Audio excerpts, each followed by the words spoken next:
안정적으로 구현이 되어 있는가라는 하나, 그 다음에 무결성을 갖추고 있는가라는 거 하나, 그 두 가지가 됐을 때 소프트웨어적인 안전이 됐다라고 평가합니다. 그리고 우리나라에서는 법에서 안전에 대해서 정의를 합니다. 외부로부터의 침해 위가 없는 상태에서 그 부분입니다. 저게 안전에 대한 부분입니다. 그럼 외부의 침해가 있는 상태에 대해서 막는 건 뭐였죠? 네. 외부의 침해에 대해서 대응하고 예방하는 부분은 보안의 영역입니다. 그거는 세큐리티 영역으로 가고 그 부분에서 세이프티 영역이 구분이 되는 거죠. 저희가 얘기하고자 하는 건 외부의 침해가 없는 상태에서 시스템 자체의 무결성 내지는 오작동을 막는 부분에 대한 겁니다. 그러면 사실은 소프트웨어 안전에 대해서 이제 정의와 개념, 그 다음에 분야, 범위에 대해서 이제 아셨으니까 사실 소프트웨어 안전에 대해서 전문가들이 되신 겁니다. 그럼 이제 바로 이제 응용을 해봐야죠. 케이스를 보시면서 좀 더 명확하게 확인하실 수 있습니다. 사고 사례였고요. 테슬라 사고 사례는 발생한 거는 19년도입니다. 근데 최근에 판결이 나왔어요. 최근에 8월 달에 판결이 나왔던 사고였고요.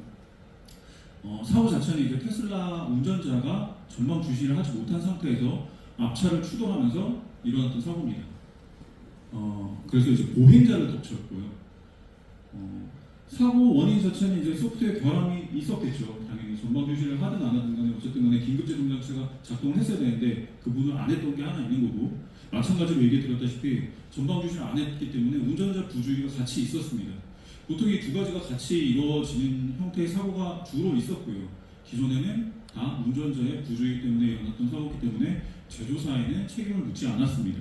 근데 8월달 사례는 첫 번째로 제조사에 책임을 묻었던 사례가 됩니다. 그렇기 때문에 이제 굉장히 주요하게 봤던 최근 사례가 되겠습니다. 7대3 정도의 비율로 제조사에 과실을 물었고요. 더 나아가서 징벌적 손해배상까지 전해졌습니다. 여기는 어떠한 다른 조건도 없습니다. 그리고 나왔던 내용도 사실은 이건 이제 콜하는 내용인데 운전석이 없는 상태에서도 콜을 할 수 있는 것들을 보여주고 있고요. 마찬가지로 주행하는 부분 같이 보고 있습니다.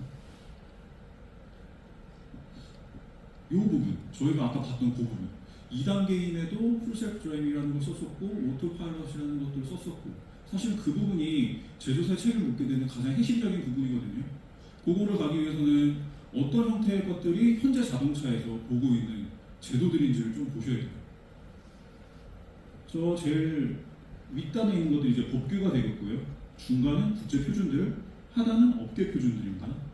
여기 같이 묶여 있습니다. 사실은 업데이트에 대한 부분, 그 다음에 보안의 영역, 그리고 저희가 방금 얘기했던 안전의 영역이라고 할 수 있는 자율주행 시스템 설계 부분, 이렇게 사실은 한꺼번에 같이 봐야 되는 판입니다. 이 부분에서 저희는 사실은 안전 부분에 좀 더 집중을 해서 보려는 거죠. 지금 저희가 보려는 게 사실은 세 가지의 표준입니다. 세 가지 국제 표준이고, 보시는 것처럼 운행 전 안전에 대한 부분이 26122에 대한 부분, 그 다음에 8800에 대한 부분이 이제 운행 전 안전에 대해서 규정을 하고 있고요. 운행하고 있는 운행 중 안전이 또 하나 있습니다. 21448. 26162는 사실 굉장히 오래됐어요. 2011년에 제정돼서 2018년에 개정됐던 거고, 나머지 두 개는 비교적 최근에 만들어진 것들입니다. 2019년에 했고 2020년에 국제 표준됐고, AI 안전에 대한 부분은 사실은 작년에 신규로 되었던 부분입니다. 이것들이 사실 이렇게 다 개별적으로 있는 게 아니라 서로의 연관관계 안에서 연결되면서 하나의 판으로서 같이 차량의 안전에 대해서 얘기를 하고 있는 부분입니다. 그러면 표준도 봤고 제도도 봤으니까 앞서 봤던 이제 케이스를 저희가 정리를 해볼 수 있겠죠. 문제가 됐던 거는 설계 자체의 결함이라고 했습니다. 그 부분에 대한 거는 아까 보셨던 기능 안전을 규정하고 있는 ISO 26162 부분에 대한 것들을 미흡했던 부분이 있었던 거겠죠. 그 다음에 두 번째는 사실은 풀 셀프 드라이빙이라고 했던 부분입니다. 이 부분은 사실은 자율주행 2단계임에도 불구하고 마치 3단계 이상인 것처럼 사용자에게 오해를 불러일으킬 수 있었던 표현입니다. 그게 21448에 들어갑니다. 사실은 21448에서 막고자 하는 건 사실은 합리적으로 예상할 수 있는 사용자의 오용을 막고자 하는 거거든요.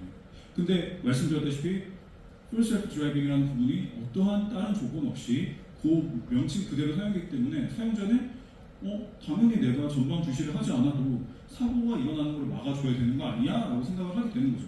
그 부분 때문에 사실은 제조사의 역할, 분명히 그 제조사에서 책임져야 될 부분이 있다는 영역을 이번에 명시를 하게 된 겁니다. 마찬가지로 사실 징벌적 손해배상이 있었는데 이거는 표준과는 사실 약간 좀 떨어져 있긴 하지만 사고 당시의 데이터 자체를 이제 즉각적으로 제시하지 않았기 때문에 제조사의 의무를 위반했다라는 부분에서 징벌적 손해배상까지 전해진 부분입니다. 그래서 최근에는 결국은 풀 셀프 드라이빙이라는 부분에 대해서 조건을 명시를 합니다. 슈퍼바이스드라고 명시를 하고 있고 마찬가지로 옵션을 선택하는 화면에서도 풀 셀프 드라이빙 옆에 슈퍼바이스드라고 표시를 합니다. 이렇게 표기가 됐어야 되는 거예요. 기존에 이미.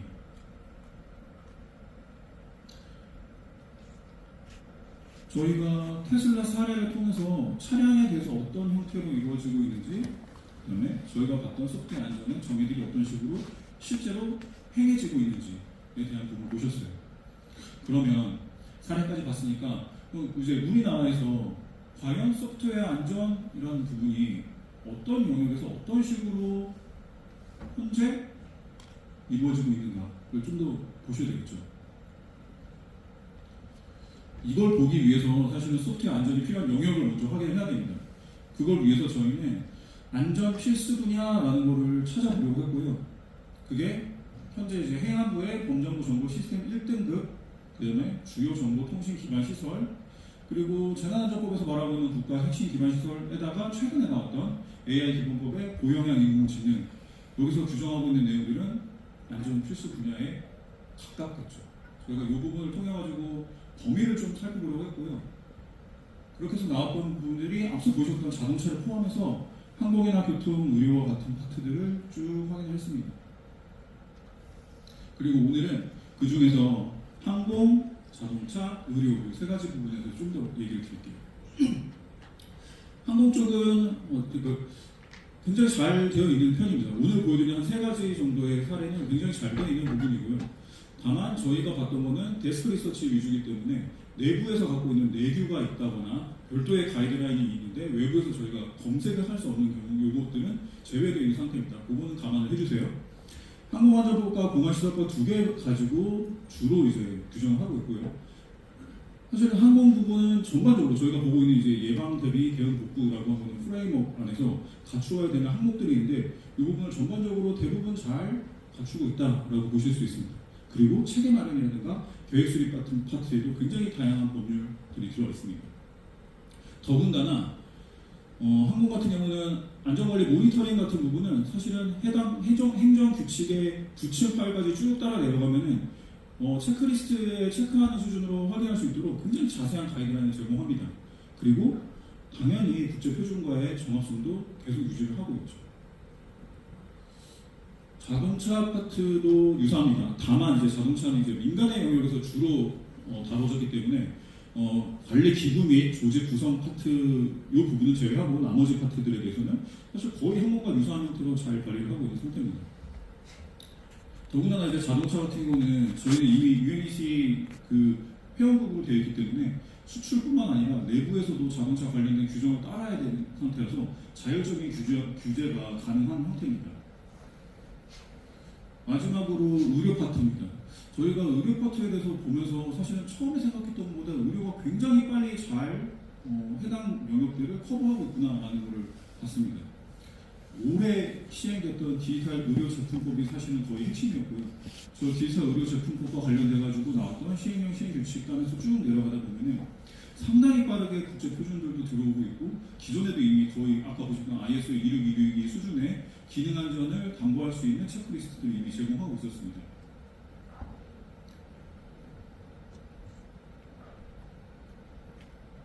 네.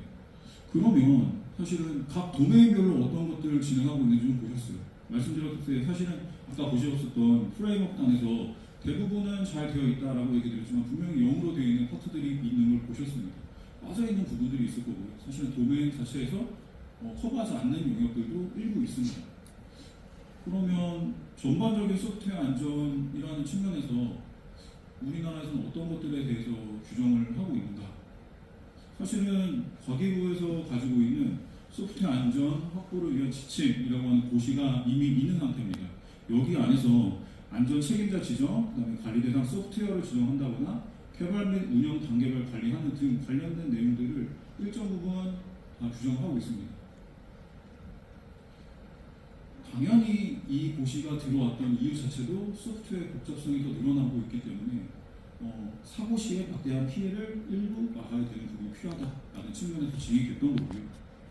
관리 기준을 제시함으로써 최소한의 안전 관리 기준으로서 역할을 하기 위한 부분으로 현재 현행 고시도 있고 앞으로도 계속해서 그 역할을 해 나가야 될 부분입니다. 다만 현행 고시 자체가 도메인별로 다 들어가는 것들을 커버를 다 할 수는 없는 상태고요. 사실 당연히 도메인에서 하고 있는 건 도메인 지식이 필요하기 때문에 그 자체적으로 해야 될 것이고 그 안에서 제너럴하게 전반적으로 해야 되거나 아니면 현행 고시 수준보다도 아직 안전 기준을 덜 마련되어 있는 혹은 개정하거나 더 제정해야 되는 영역들은 이 현행 안전 고시를 참조할 수 있는 형태가 되어 있습니다. 그래서 궁극적으로는 안전 고시 자체에 이제 최소한의 규정을 고려해서 자체적으로 이제 안전관리 소프트웨어가 있는 부분은 자율적으로 이 부분을 커버를 해야 될 것이고요. 과기부에서는 현재 소프트웨어 안전 컨설팅을 이미 진행을 하고 있는 부분이 있습니다. 근데 사실은 그렇게 많은 부분이 진행되지는 않고 있기 때문에 사실은 안전 문화 조성 차원에서 컨설팅 영역도 조금 더 확대해 나가는 부분들, 그리고 관련된 예산을 편성할 수 있도록 지원하는 부분들, 그리고 소프트웨어 안전 고시 자체도 가이드라인 부분을 좀 제시해서 기업이라든가 사실 공공만 지금 되어 있긴 한데 공공과 민간에서 참조할 수 있는 모델을 제시하는 것도 굉장히 중요할 것이라고 보고 있습니다. 네, 저희 여기까지 발표 내용을 준비했고요.